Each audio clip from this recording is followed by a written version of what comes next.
Day 35. I'm reading Reader Come Home by Marian Wolf, page 139. Toadstool and Learning the Secret Language of Story. Just as a normal foundation begins here, so also begins a foundation for learning words that children would never hear otherwise. Often we parents read stories to their child. They unconsciously make the new words practically leap off the page. They reflexively begin to elongate certain words and animate others. Once upon a time, there was a dark and enchanted forest where no light could never and no creature could live. It was in this long, accursed place that a very tiny, very shy toad lived under a very large, most unusual toadstool. The toadstool talked.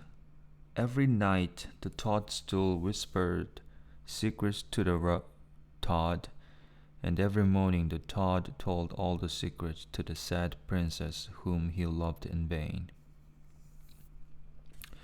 No parent typically produces sentences with this many descriptive adjunctives, prepositional phrases, and clauses, much less words such as enchanted, long accursed, and in vain. This is the secret language of story found nowhere else that starts the spell with that exciting, long, tingling word not time, and goes on to develop multiple aspects of oral and written languages, like semantic knowledge. Where else is a mushroom called a toadstool? Syntax, and even phonology, with no one and everyone the wiser. A secret every child linguist knows is that no one pronounces the phonemes in words quite so distinctly as when he or she is speaking to a child.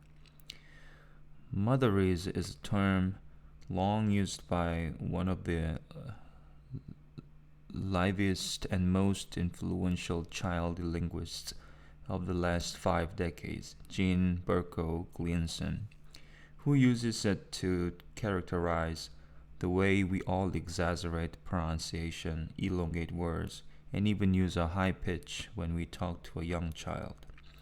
We all include little brothers and sisters. I shall never forget when my 5-year-old son, Ben, introduced his 2-year-old brother, David, to the joy of saying poo and pee over and over in as many ways as possible.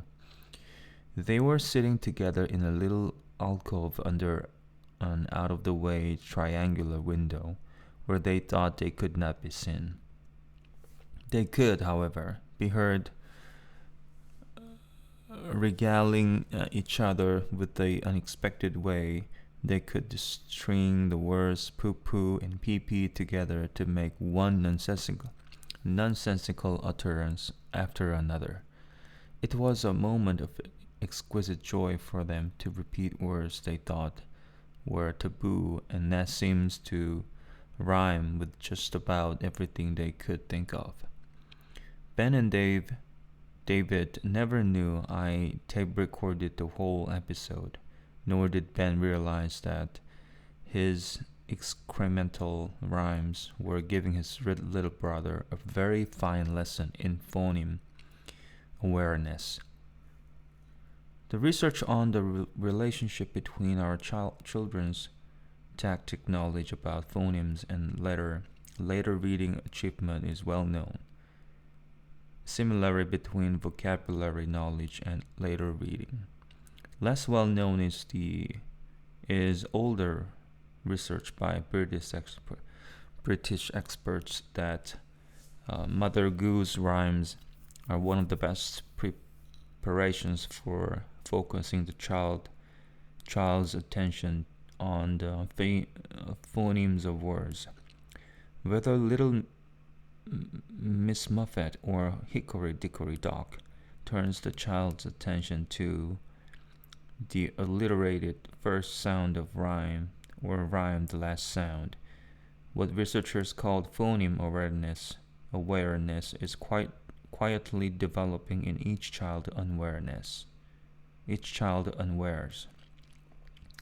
Just as it developed in Ben and David's secret hideaway, the spot they called the P-perfect alliteration, the poo-poo-pee-pee place. And just as it develops, we have discovered in music.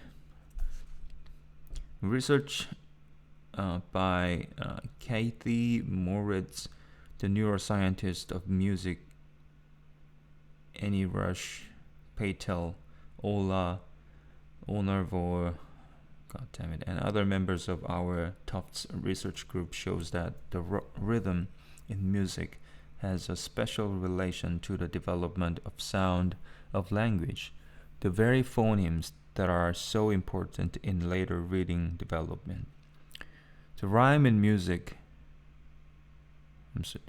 in music, and the rhymes of language provide contributions beyond phonemes.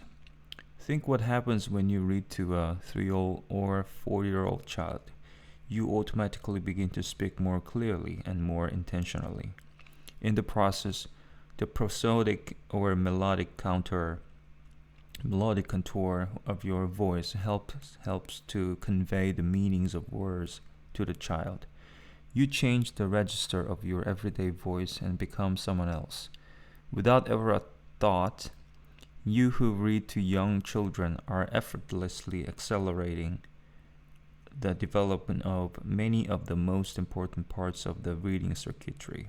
The smallest sound of words, the somewhat larger morpheme part, such as add and or, the meanings of words, the ways that words can be used in different ways in a sentence. All of these sources of knowledge teach the child how words function in speech and story. It is important to note, however, that only the component parts, not the connected whole of the reading circuit, are steadily developing. Unless the children are precocious outliers, such as the real Jean-Paul Sartre, or the fictional scout in To Kill a Mockingbird, they won't and don't need to learn to connect those parts in order to read till much later. Nor, in my ideal sequence, will they be pushed physiologically or psychologically to do so. Do refer to what can only be called my rant on this topic in Proust and Squid if your interest is piqued. Okay, this was Ed and this was Minky, and please correct me if you can. Thank you.